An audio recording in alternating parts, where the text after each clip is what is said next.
Hey everyone, Chris Lewis from Fox 47's Digital Newsroom. Really excited today to be with Maria Shaw, and we're talking about an event that's coming up this Sunday at the Lansing Comfort Inn. Something that I want to learn a little bit more about because I know you are a very well-known astrologer here in the United States. You have a house here in Michigan, but also have, you're based out of New Orleans as well. And I can't say that I know a ton about astrology. I've seen horoscopes in the newspapers, and I've read that I'm an Aries and what that means. But why don't we start, before we get to the event, why don't we just go back, because I don't know that everyone knows what it is. And there's probably some myths that go along with it. So why don't you tell me a little bit about what astrology is and how you found your calling in that? Well, astrology actually is a science. Okay. But the art is an interpretation. Hundreds, thousands of years ago, in order to get a medical license, to be a doctor, you had to have knowledge of astrology. We didn't have x-rays, we didn't have, different types of testing back then, so they used astrology and the sun and the moon and the sign that you were born under to diagnose people. So we kind of got lumped in with a lot of the psychic arts and things like that. But astrology started out as a science, and the kings and the queens and the high courts had astrologers to tell them when to go to war, or when to hold back, and everything was written in the stars back then because we didn't have other ways of communicating and forecasting things.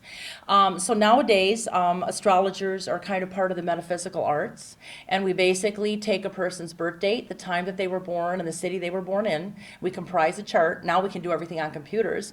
50 years ago it was done by hand. And then we can tell a person predictive type things. We can tell them where they've come from, what their calling is in life, who their soulmate may be. So it's really a map of your life. And if you know what you're supposed to do in this life, and you know the aspects, the good, the bad, the challenges, the opportunities, then you're a little more in control of your life. Now, how does someone like yourself, how did you find that this was the calling for you, and how did you get trained to be able to read, the stars and everything else around us? Well, I was a TV news anchor. I did the same type of work that you did. And when I was in my 20s, I met my biological mother, because I'm adopted. And she was a real estate executive by day, but an astrologer by night. And she said, she's looking at my chart, and astrology is like a different language. Your sun conjuncts the moon, and your rising sign is Scorpio, whatever. And so it's like foreign to me. I might as well be speaking Greek. And she said, you'd be very intuitive. You should be doing this work. So she started training me. And I learned how to read the tarot from her, and one of my books is dedicated to her. And then she taught me a lot about astrology, but you're always learning something new. I attend conferences and speak at conferences all over the country every year. You're always updating your education. I ended up doing very well here in mid-Michigan. I started psychic fairs here about 20-some years ago. I got an agent in Hollywood. And I had a 5-book deal, and I am the TV Guide astrologer. I was on TV Guide for many years, and then I also write the column for the National Enquirer and Soap Opera Digest. So it's a domino effect. If you're on the right path, I believe that things just open up for you, and I guess this is what I'm supposed to do. That's amazing. Now, I know that there is a psychic fair coming up this weekend here at the Lansing Comfort Inn. I believe it starts at 11 a.m. 10 to 5. 10 to 5. Okay, so 10 to 5. And when someone comes in, if they've never been to an event like this, what should they expect? Well, when they come in, they'll be given a sheet of who's there and what they do. And a lot of the psychics do different things. They specialize in different things. Like we have a pet psychic, Debbie Harden. We have a lady that speaks to people on the other side, like Teresa Caputo does, Kathy Tinglin.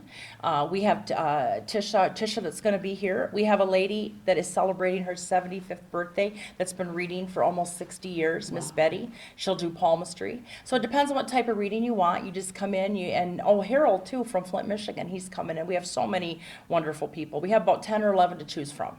And they can just pick a reader, or they can have several readings. The readings start at $10. It's $5 admission to get in. And sit down with someone. And I always say just be open. Just be open. Don't cross your arms or your legs. You want to keep that energy flowing. Just be open to who you're going to see and what they have to tell you. All of our ladies and gentlemen are either licensed ministers. They work in the light. We don't deal with anything, any witchcraft, any voodoo, any hoodoo. It's all, positivity. Well, I love that because, we need more positivity in our lives today. And to be able to find ways to be able to bring that out of ourselves, I think is really important. Right. So, in doing this for as many years as you have, I mean, I know there's got to be some myths behind what this is, and it's probably what you were kind of saying, kind of the hoodoo and, the magic behind it and people not always believing in that. But what are some other myths? What are some of the biggest myths that you want to dispel from someone that might not have thought about coming out, but might now seeing this, might decide they might want to come out? Well, a lot of people are scared if they do a tarot reading, if they draw the death card. The death card does not mean you're going to die. It means something in your life is ending and there's a new beginning. So a lot of people are scared of sometimes at the tarot. Oh my goodness, I saw the death card, I saw the skeleton card. The other thing is a reader is not going to tell you that you're going to die. A lot of people think, I don't know if I want to hear if I'm going to die. Nobody should be telling you that, okay? So that's another myth. And a lot of times people, I'm Catholic, I'm an Italian Catholic, so I went to Catholic school, everything. A lot of times people will say, oh, well, isn't this against the Bible?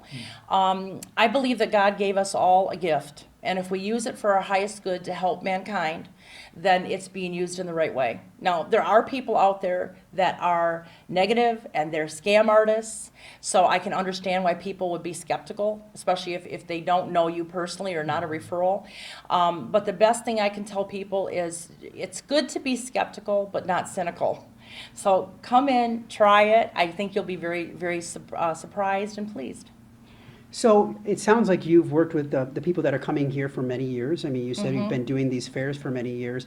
And this one is coming up this weekend. Do you have any other events that are coming up as well? Next month, we'll be back here on the 26th of October for our Halloween Psychic Fair. And then we'll be in Frankenmuth the 27th of October. So in Michigan, we'll be here 3 or 4 more times this year. And then, of course, I'm going to be in New Orleans next week. I'll be in Florida, and then I'm going to Minneapolis in October. So I'm pretty much all over the country. But Michigan is where I was born. I was born in Detroit and been coming to Lansing and been on the Lansing radio stations now for a good 25 years. So this is my hometown. Well, I really appreciate you coming today and talking with us. And everyone, again, this weekend, Sunday, 10 to 5, here at the Lansing Comfort Inn, which is where we're at right now. Yes. And I hope that you come out because it sounds like an amazing event. It sounds like an opportunity to really get to know yourself in a little bit different way. Right. And I really appreciate your time today. And I want to tell you something. Being in Aries, you need to ask for more money. Okay. From what you're making, because I think that you're probably not getting paid what you're worth, and you at some point you may decide to own your own business, and you make an excellent teacher too. Okay. Did you ever consider teaching? Yes, I did. Because you would be excellent at that. Yes, I did. But thank you for your time. Thank you. Thank you.